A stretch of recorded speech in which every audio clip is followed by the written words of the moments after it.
Okay, picture this. It's Berlin, 1920. The smoke from a failed revolution is just starting to clear, and someone discovers this hastily written, unfinished manuscript. It's thought to be the final work of Rosa Luxemburg, one of history's most important revolutionaries, written just weeks before she was murdered. We're going to dive into this fictional lost text because it asks a question that's just as vital today as it was over a century ago.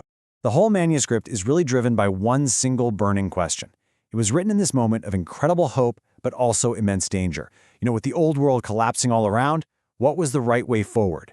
And, maybe more importantly, what was the one catastrophic mistake that could turn a revolution for freedom into a whole new kind of tyranny? And to really get why this was so urgent, you gotta picture the scene. The German Empire is gone. Workers' councils are popping up all over the country. The Bolsheviks have been in power in Russia for a year. Anything and everything seems possible. It's in this exact chaotic, creative, and super dangerous window that these ideas were put down on paper, right before the author's own life was cut short. Now, the core warning of this document is actually pretty surprising. It doesn't start by looking at the enemies outside the revolution. No, it starts by looking inward, at the revolutionaries themselves. The text kicks off with this really simple but profound question, what next? Theory is one thing, right? But the reality of a living, breathing revolution with all its messiness and complexity, that's something else entirely. And the manuscript argues that a terrible mistake was already starting to take root, a confusion about what socialist change is even supposed to look like. And the author says that this confusion really just boils down to two fundamentally different ways of seeing revolution. This is the central conflict that she identifies. So, on one side, you've got what she calls the technical revolution. In this version, the party is like a military general staff, just commanding the workers. Power is grabbed at the top and then used from the top down. But what Luxemburg is pushing for is the living revolution, where power actually comes up from the bottom, where the party is just an expression of what the masses want, and where people free themselves directly. She saw that first path as a one-way ticket to a new kind of class rule. And this quote right here, it totally reframes the entire goal. The text argues that socialism isn't just about changing who owns the factories. It's about a whole new way of being, where people are consciously in control of their own lives. And for that to ever happen, democracy isn't some luxury you can just suspend for a while. It's the absolute non-negotiable core of the entire project. So, to make her case, Luxemburg turns to the biggest real-world experiment of her time, the Russian Revolution. Now, she really admired the Bolsheviks' courage, but she was also deeply, deeply troubled by their methods. She points to very specific actions: getting rid of the democratically elected assembly, cracking down on other socialist groups, and shrinking the power of the workers' own councils, the Soviets. To her, these weren't just tough but necessary choices you make in a civil war. No, she thought they came from a deeply flawed theory about how change actually happens. And this flawed theory has a name. She calls it substitutionism. It's this basic mistake a party makes when it starts to believe it has the one correct consciousness, and so it gets to make decisions for the working class. It substitutes its own will for the will of the people, and in doing so, it just destroys the very possibility of them freeing themselves.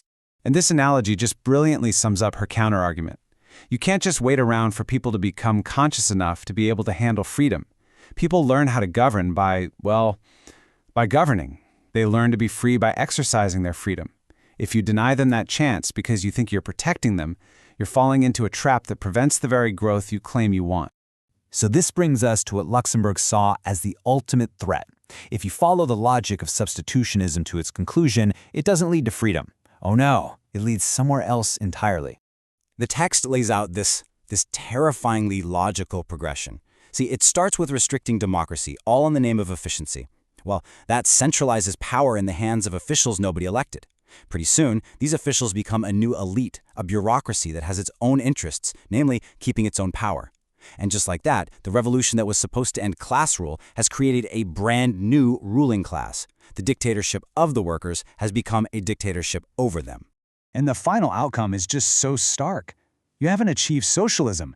You've just swapped out the bosses. The capitalist gets replaced by the state bureaucrat. But that fundamental relationship of being controlled from above, that hasn't changed at all. It's a chillingly accurate warning, isn't it? But look, this manuscript isn't all doom and gloom. It's not just a warning, it's also a kind of blueprint. It lays out a vision for how you could build a revolution that avoids this bureaucratic trap. with real, practical institutional safeguards. And what's really amazing here is just how concrete these proposals are. All officials can be immediately recalled by the people who elected them. They're paid the same as an average worker, which removes the financial incentive for just grabbing power. Positions get rotated regularly, so you don't end up with a permanent class of administrators. And, critically, you have maximum transparency and guaranteed freedom of expression. These are like firewalls against a new tyranny. You know, this quote really gets to the very heart of the manuscript's argument, both ethically and strategically. The tools you use to build a new world are going to determine what kind of world you end up building. If your methods are based on command, secrecy, and crushing dissent, then the society you create is going to be defined by those exact same things. The means and the ends, they're completely inseparable. And so we're left with the central dilemma that just echoes through this entire lost text. It forces us to ask this fundamental question. Can a project of human liberation ever succeed if it sacrifices liberty along the way? The manuscript's answer is a clear, resounding no, and it leaves us to grapple with the massive implications of that warning, both then and now.